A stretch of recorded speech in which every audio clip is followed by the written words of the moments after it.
各位，一家法国媒体采访了一位国际能源的高级电力分析师，结果整场对话几乎成了夸中国的现场。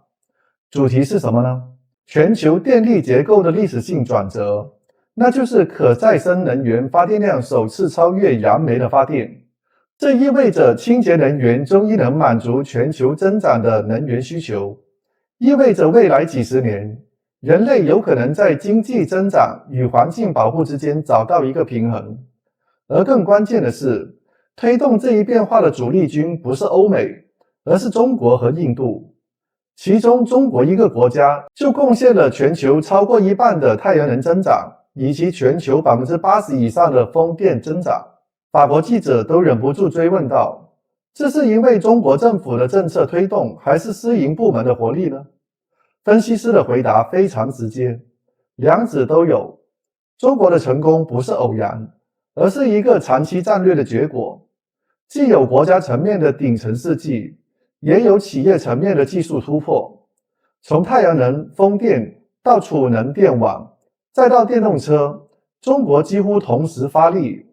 而在发达国家仍停留在政策尊任的阶段，中国已经把清洁能源变成了完整的产业链。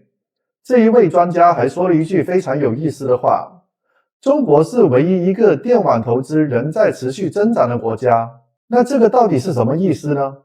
那就是欧美还在讨论能源安全的时候，中国已经在实际修建跨省、跨区域的超高压输电网络。这不仅能把西部荒凉的光伏电力送到东部的城市，还让全球的电力系统更加稳定、更加高效。而在美国和欧洲，类似的投资反而停滞不前。更令人意外的是，中国的新燃煤电厂并不是倒退，而是备用电源，防止电力供应中断。这说明了他们并不是放弃清洁能源，而是在为电力转型阶段提供安全的保障。这也是为什么西方专家承认，中国的煤炭电厂角色正在改变，从主力变成辅助。法国记者还问了一个很现实的问题，清洁能源转型会不会让传统产业工人失业呢？分析师回答也非常中国式，他们会学习新的技能，在新的岗位上继续工作。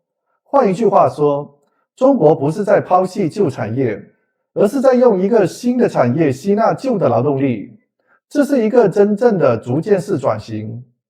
在结尾部分，这位分析师总结到，全球清洁能源的最大进步都来自中国，而中国的进步也在带动整个世界的能源结构变化。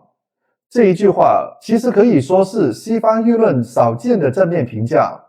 当他们承认了中国的能源革命影响全球，也等于承认了未来几十年世界能源的心脏正在向东方转移。所以这不只是一次能源的转折，更是一次认知的转折。当中国用现实成果赢得尊重，当法国媒体都开始正面报道，也许意味着中国的模式已经不需要被谁理解，而是被全世界看到。我们看一下视频。Because for the first time ever, we have renewable sources overtaking coal in global electricity generation mix. This is important because we know that we can meet our growing energy demands with clean sources. And we all want clean environment, healthy environment for us and future generations. So this is good, positive news. China and India largely responsible for this surge. Let's focus on China a little bit. What's driven this? Is it top-down policy making? Is it private sector led? China provided over half of global growth in solar and over 80% of global growth in wind generation. So clear leader, multiple factors affect this. So policy and very strategic investment, not only in solar, wind, but into grids, batteries, electric vehicles, and so on. And what about the private sector's role in that compared to the policy making? I'm not sure how to answer this, but I think that because of the right policy, private sector invests.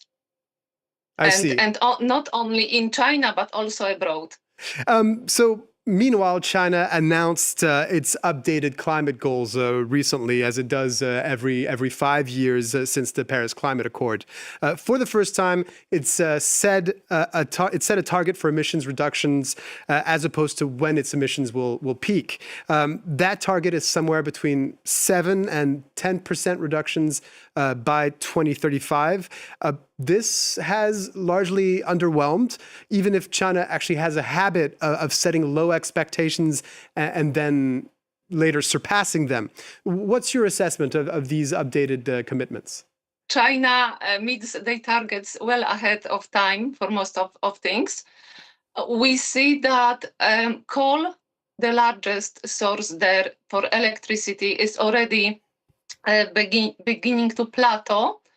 So we expect emissions fall. How quickly, we don't know. But if they keep pace they currently have, they will meet their target and exceed it. And can you give us a sense just of how important China is from a global perspective? So China is hugely important. It is accounting for about 1/3 of global demand for electricity. It is the major importer of clean technology, such as solar panels. And it is investing in other countries, not only facilitating for them having more solar or wind, but also investing in other countries. So it is very important economy. So obviously these people need to learn new skills to have jobs in different sectors. With boom in clean electricity, I believe that there will be some other jobs created. China is smart in their strategy. I'm sure that they will have a plan how to transition these communities that rely heavily on coal. How should we see the continued use of coal in China as a source of electricity? Is it a backup option to avert power outages? Is it still considered to be a crucial part of the grid? So in recent years, what we see is coal moving more to the backup role.